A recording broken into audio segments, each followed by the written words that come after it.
World war to میں Soviet union اور Russian military services نے جرمن آرمی کے خلاف 40,000 سے بھی زیادہ کتوں کو اپنی فوج میں شامل کیا تھا۔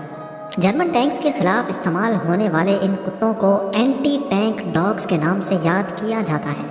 ویسے تو ان کو جنگ کے دوران فرسٹ ایڈ اور فوڈ ڈیلیوری کے لیے ٹرین کیا گیا تھا، لیکن پھر سوویتس کو خیال آیا کہ کیوں نہ ان کو جرمن ٹینکس اڑانے کے لیے استعمال کیا جائے۔ ناظرین، یہ ایک ایسا کام تھا جس کے لیے کتوں کو بھرپور ٹریننگ کرانے کی ضرورت تھی، اور ٹریننگ کے لیے سوویت آرمی کے پاس کوئی خاص ٹریننگ اسکول ہی نہیں تھا۔ لہٰذا 1935 میں انہوں نے سرکس ٹرینرز اور کئی اینیمل سائنٹسٹ کو بھی اپنے ساتھ شامل کر لیا۔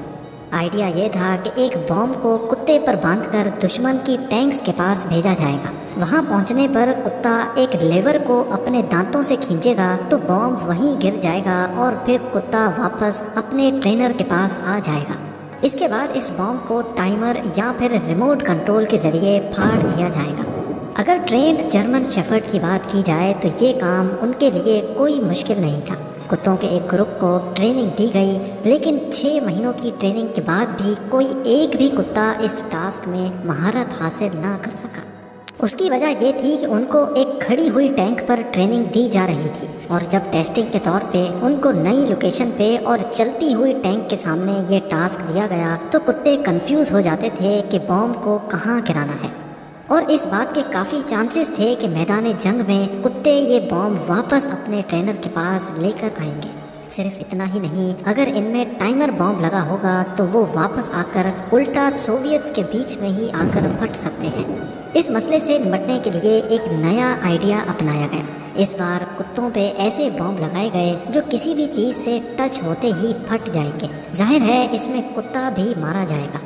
اس نئے آئیڈیا کو حقیقت میں بدلنے کے لیے پہلے کتوں کو بھوکا رکھا جاتا تھا، اور ان کو ٹریننگ دی جاتی تھی کہ ٹینک کے نیچے ان کا کھانا لٹکا ہوا ہے۔ جیسے ہی کتے ٹینک کے نیچے کودیں گے، ڈیٹونیٹر پہ پریشر پڑے گا اور وہ کتے سمیت پھٹ جائے گا۔ اس بار سوویتس نے کتوں کو اصلی بیٹل فیلڈ والی ٹریننگ دینا شروع کر دی، جس میں چلتی ہوئی ٹینک کے نیچے کودنا اور حتیٰ کہ گن شاٹس اور دھماکوں کی آوازوں سے بھی ان کو یوز ٹو کیا جاتا تھا۔ ٹریننگ کے دوران صرف ایک چیز نقلی تھی، اور وہ تھا ان پر لگا ہوا بم۔ کئی مہینوں کی ٹریننگ کے بعد یہ اب کامیاب ہو چکی تھی۔ کتے چلتی ہوئی ٹینک کے نیچے بھی کودنا سیکھ چکے تھے۔ اب باری تھی اصلی جنگ میں ان کو استعمال کرنے کی۔ ایک کتے پر 12 kg کی مائن لگائی گئی، اور لانچ سے پہلے ان کی سیفٹی پن بھی نکال دی گئی۔ لکڑی کے لیور سے ایسا میکینزم بنایا گیا کہ جیسے ہی کتے ٹینک کے نیچے کودیں گے، ان پر لگی مائن خود بخود پھٹ جائے گی۔ آپ کو یہاں بتاتے چلیں کہ ٹینک اوپر سے بھلے ہی کتنی ہی مضبوط کیوں نہ ہو، پر اس کے نیچے بلاسٹ کرنے سے ٹینک کو آسانی سے ناکارہ بنایا جا سکتا ہے۔ 30 کتوں کو پہلی بار 1941 میں جرمن ٹینکس پر چھوڑا گیا۔ سوویتس کو اس بات کا بالکل بھی اندازہ نہیں تھا کہ ان کی ٹریننگ میں ایک بہت بڑا لوپ ہول تھا۔ اصل جنگ کے میدان میں سوویتس کے چھوڑے ہوئے کتے جرمن ٹینکس کے قریب بھی چلے گئے، لیکن ان میں سے اکثر نے ٹینکس کے نیچے کودنے سے انکار کر دیا۔ الٹا وہ جرمن سولجرز کے فائر کی وجہ سے گھبرا کر واپس سوویتس کے پاس آتے اور ان کے بیچ ہی آ کر پھٹ جاتے تھے۔ سوویتس کو سمجھ نہیں آ رہا تھا کہ یہ کتے آخر جرمن ٹینکس کے نیچے کیوں نہیں کود رہے۔ اب واپس لوٹنے والے کتے سوویتس کے گلے پڑ چکے تھے، لہٰذا انہوں نے فیصلہ کیا کہ جو بھی کتا واپس لوٹے گا اس کو راستے میں ہی مار دیا جائے گا۔ 30 میں سے 4 صحیح نشانے پر پھٹے، 6 واپس آ کر پھٹے، 3 کو جرمنز نے مار دیا، اور باقی سب کو جرمن سولجرز اپنے قبضے میں کر گئے۔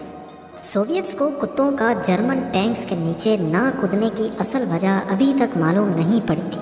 انہوں نے سوچا کہ کم ہی صحیح لیکن کچھ نہ کچھ تو جرمن ٹینکس کو ٹارگٹ کر ہی رہے ہیں، لہٰذا وہ مزید کتے چھوڑتے گئے اور واپس پلٹنے والوں کو خود ہی مار دیتے تھے۔ دوسری طرف جرمنز بھی اب ان اینٹی ٹینک ڈاگز کے بارے میں اچھی طرح جان چکے تھے۔ وہ اپنی طرف بڑھنے والے کسی بھی کتے کو وہیں مار دیتے تھے۔ لانچ کیے گئے کتے یا تو جرمن ٹینکس کے نیچے پھٹ جاتے تھے، یا ان کو پہنچنے سے پہلے ہی مار دیا جاتا تھا، اور بچے ہوئے کتے جو واپس لوٹتے تھے ان کو سوویتس مار دیتے تھے۔ یہ اتہاس کا شاید ہی وہ واقعہ تھا جس میں سب سے زیادہ کتوں کا قتل عام ہوا تھا۔ بعد میں معلوم پڑا کہ کتوں کو سوویتس نے جن ٹینکس کے نیچے کودنے کی ٹریننگ دی تھی ان میں ڈیزل انجن لگا ہوا تھا، جبکہ جرمن کی ٹینکس پیٹرول پہ چلتی تھی۔ کتے جو کہ ڈیزل کی اسمیل کے عادی تھے، جب ان کو جرمن ٹینکس پر بھیجا گیا تو ان کی اسمیل کتوں کے لیے بہت الگ تھی۔ جب تک سوویتس کو یہ اصل وجہ معلوم پڑی تب تک بہت دیر ہو چکی تھی۔ ہزاروں ٹرینرز کتوں کو اپنے سامنے مرتے دیکھ کر پہلے ہی اپنی جاب چھوڑ چکے تھے۔ یہی وجہ تھی کہ سوویتس کا یہ آئیڈیا بری طرح سے فلاپ ہو چکا تھا اور 1942 کے بعد ٹریننگ اسکولز بند کر دیے گئے۔ پر اس کے بعد یہی آئیڈیا 1943 میں جاپنیز امپیریل آرمی نے امریکہ کے خلاف بھی اپنایا تھا۔ ان کی دیکھا دیکھی امریکہ نے بھی کتوں کی ٹریننگ شروع کر دی۔ ان کتوں کو امریکہ نے ڈیمولیشن وولز کا نام دیا تھا۔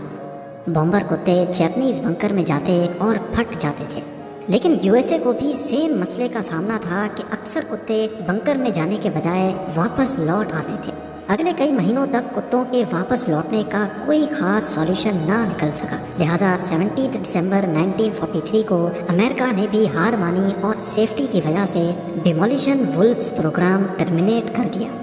یہ تو کہانی تھی اینٹی ٹینک ڈاگز کی، لیکن کیا آپ کو معلوم ہے کہ ورلڈ وار 2 میں ایسے گائیڈڈ میزائلز بھی بنائے جا رہے تھے جن کو انسان نہیں بلکہ کبوتر کنٹرول کرتے تھے؟ جی ہاں، جیسا کہ آپ لوگ زین ٹی وی کی ایک ویڈیو میں مدھو مکھیوں کو ایکسپلوسیو اور ڈرگز ڈیٹیکٹر کے طور پہ استعمال ہوتا دیکھ چکے ہیں، اسی طرح کبوتر کو بھی ٹرین کیا جا سکتا ہے۔ اس ویڈیو میں آپ 2 کبوتروں کو بال کے ساتھ کھیلتے دیکھ سکتے ہیں۔ جیسے ہی دوسرے کبوتر سے بال مس ہوتی ہے تو شاٹ مارنے والے کبوتر کے لیے ایک چھوٹا فیڈر کھل جاتا ہے جہاں ریوارڈ کے طور پہ اس کو کھانا دیا جاتا ہے۔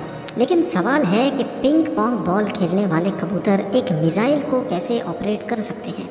کبوتر کو ٹریننگ دینے کے لیے اس کو ایک ہارنس میں ڈالا جاتا تھا اور پھر اس کے سامنے ایک سرکل گھمایا جاتا تھا۔ کبوتر کو ٹرین کیا جاتا تھا کہ اگر وہ اپنی چونچ اس سرکل پہ مارے گا تو پھر ہی اس کو کھانا دیا جائے گا۔ جب کبوتر ٹریننگ کا یہ پہلا فیز کمپلیٹ کر لیتا تھا تو پھر اس کی چونچ پر ایک میٹل اسٹرپ لگائی جاتی جو کہ ایک وائر کے ساتھ کنیکٹڈ تھی، اور جب بھی کبوتر اپنے ٹارگٹ پر چونچ مارے گا تو اس کی موومنٹ کبوتر کی چونچ کی موومنٹ کے ساتھ چینج ہوتی تھی۔ اگلی بار کبوتر کے سامنے میٹل پیس کی جگہ ایک وار شپ کی تصویر لگائی گئی۔ کبوتر جو کہ پہلے ہی کافی ٹرین ہو چکا تھا، وار شپ کی اس تصویر کو ونڈو کے سینٹر میں رکھنا اس کے لیے کوئی مشکل کام نہیں تھا۔ یہی میکینزم استعمال کر کے کبوتر کی چونچ کے ان پٹ سگنل کو ایک گائیڈڈ میزائل چلانے کے لیے استعمال کیا گیا، جس میں کبوتر اس میزائل کے اندر ہی ہوگا۔ جب بھی میزائل ٹارگٹ سے ہٹنے لگے گا، کبوتر کی چونچ کا سگنل میزائل کے رڈر کو ایڈجسٹ کر کے واپس وار شپ کی طرف کر دے گا۔ American psychologist B F Skinner جو کہ اس پروجیکٹ کے پیچھے تھے، وہ یہ ایکسپیریمنٹ کامیابی سے کر چکے تھے اور یو ایس نیوی اس میزائل کو آلموسٹ اپروو بھی کر چکی تھی۔ لیکن 1953 میں الیکٹرانک گائیڈڈ میزائل ٹیکنالوجی کافی میچور ہو چکی تھی، اسی وجہ سے بی ایف اسکنر کے اس پروجیکٹ کو ڈس اپروو کر دیا گیا۔ لیکن ایسا نہیں ہے کہ اس کے بعد پرندوں کا استعمال ختم کر دیا گیا۔ پرندوں کو ہتھیار کے طور پہ آج بھی استعمال کیا جا رہا ہے۔ ڈچ پولیس کے پاس ٹرینڈ ایگلز ہیں جو ہوا میں موجود ڈرونز کو زمین پہ گرا سکتی ہیں۔ چھوٹی ایج سے ہی ان کے برین کو ڈرون کے خلاف ٹرین کیا جاتا ہے اور ظاہر ہے اس کے بدلے میں ان کو ریوارڈ بھی دیا جاتا ہے۔ ڈرون کے تیز گھومتے ہوئے پراپس ایگل کے پیروں کو نقصان نہ پہنچائیں، اس کے لیے ان کو خاص گلوز بھی پہنائے جاتے تھے۔ جیسے ہی ڈرون کے پراپس پر ان کے پنجے ٹچ ہوتے ہیں تو وہ بند ہو کر ڈرون کو زمین پر گرا دیتے ہیں۔ ڈچ پولیس کے مطابق ان کے اس ہتھیار کا سکسیس ریٹ 95% ہے، جو کہ دوسرے اینٹی ڈرون ویپن سے کافی زیادہ ہے۔ اسی طرح ڈالفنز اور سی لائنز کو انڈر واٹر مائنز ڈیٹیکٹ کرنے کے لیے بھی استعمال کیا جاتا رہا ہے۔ وہ سمندر کے اندر اسٹرینج آبجیکٹس کو نہ صرف ڈیٹیکٹ کر کے اپنے ٹرینرز کو انفارم کرتی ہیں، بلکہ ان کو رسی سے ہک کرنے کی قابلیت بھی رکھتی ہیں تاکہ ان کو نیوی آفیشلز پانی سے باہر کھینچ سکیں۔ اسکرین پہ دکھنے والا یہ ٹارپیڈو میزائل 2013 میں نیوی ڈالفن کی مدد سے ڈیٹیکٹ کیا گیا تھا۔ اس میزائل کے سیریل نمبر سے اندازہ لگایا گیا کہ یہ ایئر 1890 میں ایک ایکسرسائز کے دوران سین ڈیگو کوسٹ سے فائر کیا گیا تھا امید ہے زم ٹی وی کی یہ ویڈیو بھی آپ لوگ بھرپور لائک اور شیئر کریں گے۔ آپ لوگوں کے پیار بھرے کمنٹس کا بے حد شکریہ۔ ملتے ہیں اگلی شاندار ویڈیو میں۔